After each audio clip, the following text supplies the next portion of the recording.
the power of Mhm. identity. Identity is the patterns we live in, and the patterns we live in determine our personal reality, and our personal reality determines our personality, and that determines our ability to step into Mhm. unstoppable power and live at peak performance. Today we have an incredible guest. We have Alison Weihe, who is the founder and award-winning entrepreneur, and she's from South Africa. And over the past 25 years, she has created a company to help with her learning your identity. And I'm really excited because it is your identity intelligence. So if you haven't heard about what identity intelligence is, we're going to talk about it today and how it can shape you and serve others. So welcome. Thank you, Jen. It's wonderful to be here. Alison, tell us a little bit about yourself and how you got into learning about your identity intelligence and what that all is. Sure. It's been a fascinating journey. And that's why I became so fascinated about identity intelligence, what I call identity intelligence, because it took me such a long time to find my true voice and my true calling. Because when I was younger, I was a political activist in the anti-apartheid movement for almost 20 years. And I wanted to be, I was shy and invisible. I wasn't the rebel leader in the front line marching. That wasn't who I was. But I was so moved by the abnormality and the horror of apartheid that I knew my calling was to make a difference. But I did it shyly without wanting to be too visible. But here's the thing, if you want to change the world, sometimes you need to be more visible. So Mhm. then, after 20 years as a political activist, I then became an entrepreneur more by default than by design to support my husband in building up a manufacturing and design company. And so, in that role, I became more visible and became more comfortable in being in front of the camera. And we got featured on radio, television, in entrepreneur magazines. But the truth of it is, I still battled imposter syndrome. Mhm. And so it was only in the last 6 years when I morphed into a vulnerable storyteller as a speaker and a writer that it made sense of my entire life. And I knew that this is why I have been called to earth. And this is why I've been called to live a journey in this country. And this is why my words matter and my voice matters. And it was that sense of strong identity and calling that gave me the courage to be more visible and to be sitting on your podcast tonight. So that's a little bit of my journey of Yeah, why I became so passionate about identity intelligence. I love that. Well, I love that you talk about imposter syndrome because I think a lot of us have that. And here you were a business coach, a leadership coach, and you're still feeling like, oh, like I'm not, you're still not having that quite identity. And people have that imposter syndrome all the time.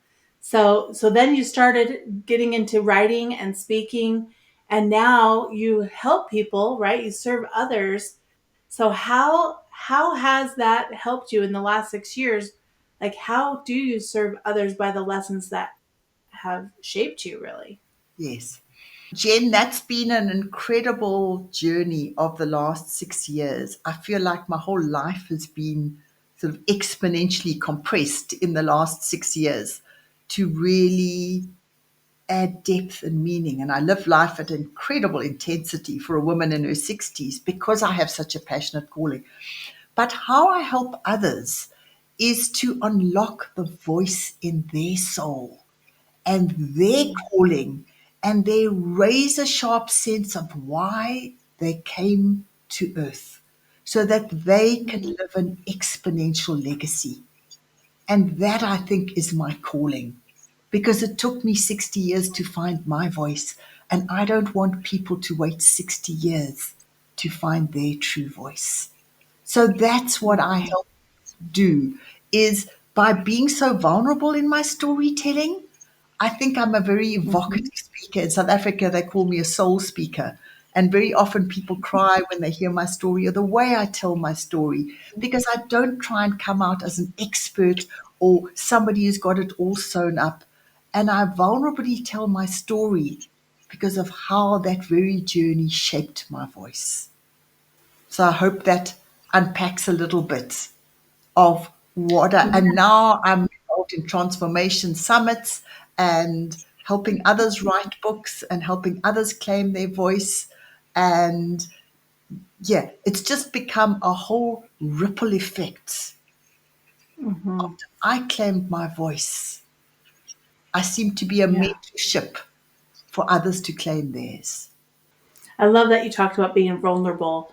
How is it that you can be vulnerable when telling your story and you say on stage, like a lot of people are watching you. How do you get in that space, or how do you make yourself ready to be as vulnerable in telling when you're telling stories and when you're on stage speaking? Is it a mindset, or what exactly is it to get you in that space?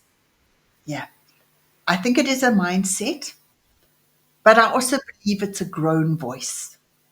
4 years ago, when I started speaking, 6 years ago, I started more in the coaching space. And then global storytellers really impacted me and made me realize I did have a profound story to tell. But I think, in terms of vulnerability, you can grow your voice. It's not a voice you're necessarily born with.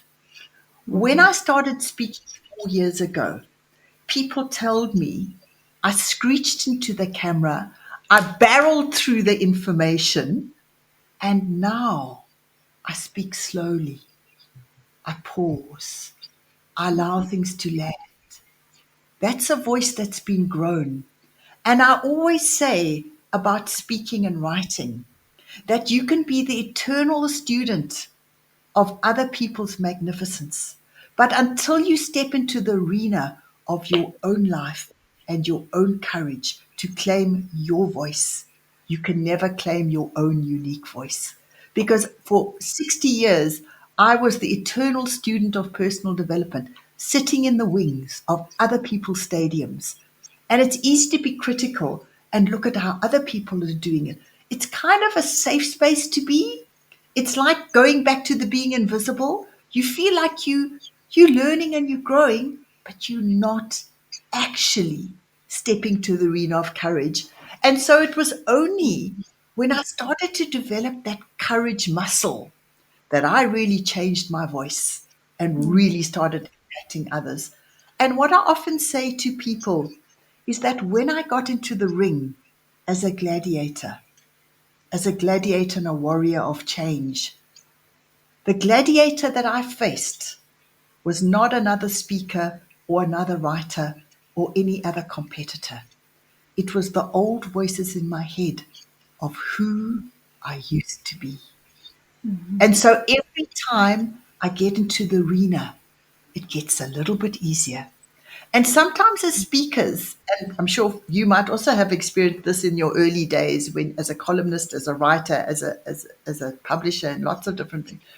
But you often have a vulnerability hangover where the first it's quite excruciating being vulnerable. And then the next day you unpack your speech and you go, oh, I should have said that.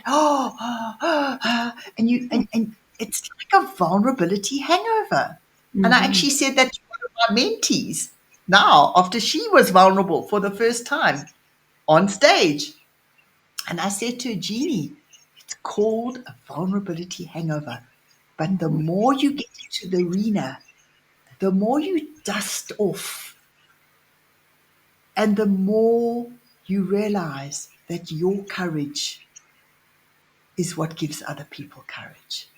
So Yeah. that's, I think, the two-pronged approach is the willingness to be vulnerable and then the walking the journey of embracing the cloak of vulnerability and knowing that every time it gets a little bit easier. Yeah, it's that courage to step out, and also the mindset that what you are saying is going to help someone else, right? Being vulnerable is going to help them. And that's part of that identity and owning your identity, right? I love that. That's really great. Why would you say that identity intelligence is a tool for transformation and manifestation?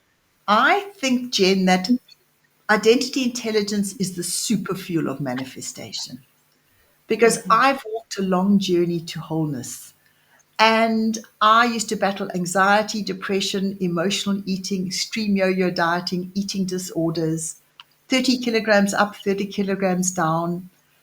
And it wasn't until I changed and didn't set goals, but claimed an identity that everything shifted. Because identity is what you are most committed to. Identity is the patterns you live in. So Mm-hmm. I was living in these patterns of always being on diet and never ever arriving at any strength or resilience or soulful congruence, let me put it, Mm-hmm. where my body and my spirit is completely aligned. And there's no gap between how people experience me and how I see myself. But that's been a long journey. But I think what for me was a game changer was when I stopped looking at goals and started to live into identity. And at Mm-hmm. age 52, I slunk into the gym for the first time after having suffered a massive internal fraud in our company halfway through our journey. And I was on my knees. I was literally on my knees. And I slunk into this gym for the first time in my big black baggy pants. And I couldn't look in the mirror. And only after a year did something shift. And then I started running regular 21K races. And then I started swimming and doing weights and Pilates and yoga and paddleboarding. And now moving is just part of my identity. And the other side of that is that at the age of 58, I stopped weighing myself because I'd walked a journey of liberation. So Mm-hmm. for 8 years, I have not once got on the scale. I cannot tell you what I weigh. Somewhere between 60 and 70, I have not a clue because I am no longer defined by a number or my Mm-hmm. age. And that Oh, has I been think the that's greatest awesome. liberation. So that is Mm-hmm. the difference between setting a goal to want to lose weight or to want Right. to look X or want to look Y. Because in setting an identity, I have changed not just the shape of my body, but I have changed the very shape of my soul. And Mm-hmm. that has been the greatest shift. And my husband says he literally cannot recognize his first wife being the one that lived before with him Right. to this Right. one now. So I think that's for me the power of Mm-hmm. identity. Identity is the patterns we live in, and the patterns we live in determine our personal reality, and our personal reality determines our personality, and that determines our ability to step into Mm-hmm. unstoppable power and live at peak performance. Now I eat like an athlete because I'm on midnight podcasts. I'm on all day events and I'm in my mid 60s. But that is Yeah. what my calling has propelled me to become. So I hope Mm-hmm. that answers a little bit of how Yes. identity is so much more powerful than goals. Yeah. And I love how you talked about the number because, putting your scale in the garbage or wherever you put it, like somewhere not using it every day or every week like a lot of people do, and not having that number define you, right? Yes, And when yes. you do weigh yourself every day or every week, you're thinking about that number. So you're not even close to actual like the goal, right? You're not thinking about your identity, you're not thinking about who you want to be as a person, the active athlete or the whatever it is that your goal is or your desire, your manifestation, because you're just thinking about that number, right? And very often, Jen, what that number does is you either think it's or and what do? You head for the fridge Mm-hmm. to deal with the emotional discomfort. But when you Mm-hmm. don't know what you weigh and you put on your jeans and they're slightly tighter or slightly looser, immaterial. It Mm-hmm. starts becoming immaterial in your consciousness. And when you live in a liberated consciousness, you start focusing on other things, on Yeah. just being. And that has been the most beautiful journey of my life. Hmm. I really like that you just talk about being and slowing down, Yeah. and thinking about, who you want to be as a person and having that transformation, right? Having that transformation in yourself so that you can serve others and help them with Yes. the things that they want to do. Yeah. I love that. Let's talk about tribes and the people around you. Why is having a tribe or having people around you important in the terms of transformation or self perception? Yes. I think that's an incredibly good question because it was tribes that changed my life. And it was tribes that allowed me to change my self perception. I could be the eternal student of other people's world, other people's wisdom for 60 years. But until people started seeing something in my voice, something unique in my storytelling, they gave me the courage. So 6 years ago, when I attended a global speakers summit, and it was powerful storytellers. It was the storytellers, not the how to speakers. It was the Mm-hmm. storytellers that touched my soul and whispered, Mm-hmm. "You have a story. You just haven't had the courage to tell it." And so Mm-hmm. that, after I went to that summit, I wrote an article about coming home to make a difference in the land of my origin, the land of my birth. And that poem that I wrote was called Coming home to my voice, coming home to my calling, coming home to my purpose. And then when I was back in South Africa, somebody heard me speak at the 20th anniversary of our company. And she's quite a persuasive person. She's a global speaker on resilience. And she said to me, "Ellie, you coming with me to the Professional Speakers Association?" And I was like, "Well, if you think that's. And there I was, frog marched off to the Professional Speakers Association. And at their first meeting, I walked in and there was this banner. And everybody was so warm and friendly and welcoming. It wasn't a competitive environment, incredibly collaborative environment, incredibly warm. And I looked at this banner, and on this banner was collaboration, co create amazing. And the last hashtag read, "Come home." And that is where I found the home for my voice. And that grew Mm-hmm. courage, my commitment, my confidence, my collaboration. And it just became an exponential journey because people saw something in my voice I hadn't seen in myself. And learning from other incredible writers and speakers and being mentored so generously by so many other people has been the curation of my courage. So just as I knew I couldn't go to the gym and do it alone and transform alone, ironically, that was the parallel journey on my speaker and writer journey.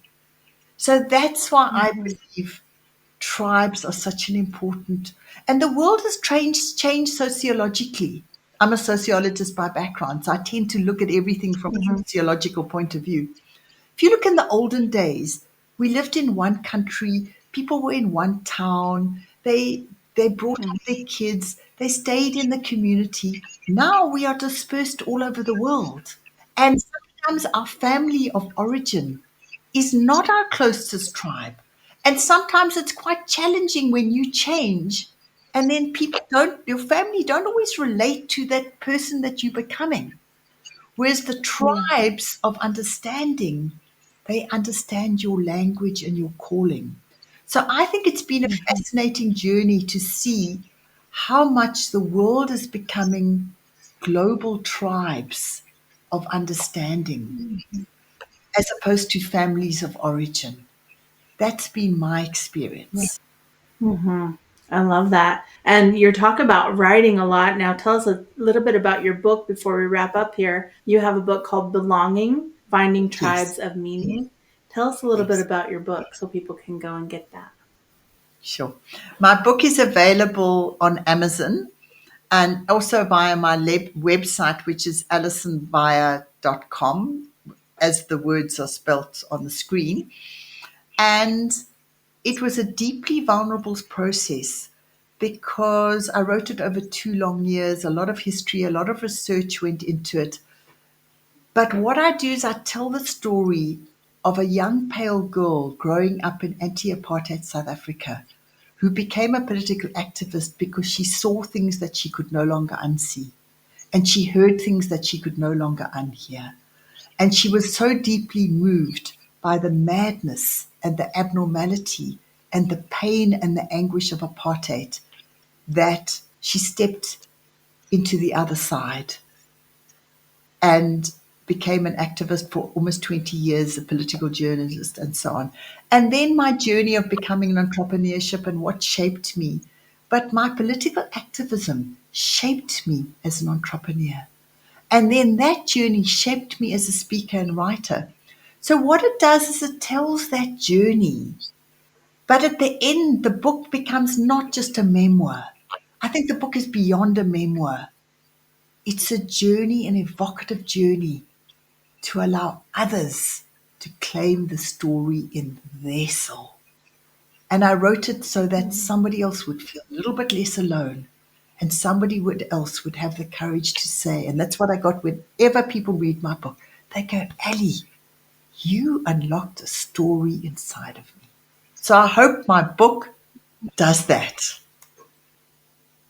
Yes, thank you. We'll put that link up in the show notes for alisonweihe.com so people can go and get your book and learn more about you and hire you as a coach as well if they would like to do that. Thank you so much for being on the podcast today. Please like and subscribe and share this podcast with someone who you know who it would benefit. And we'll hope to see you on the next one. If you want to also know more about the book, we're going to be interviewing Alison on our Elite Publishing podcast, so you can check her out there as well. Talk to you guys soon. Hey, are you looking to increase your revenue, build credibility, and elevate your brand? This podcast is brought to you by Elite Online Publishing, an innovative publishing and full-spectrum marketing company. They will publish and market your book to make it a #1 bestseller. Becoming an author is the best way to market your business.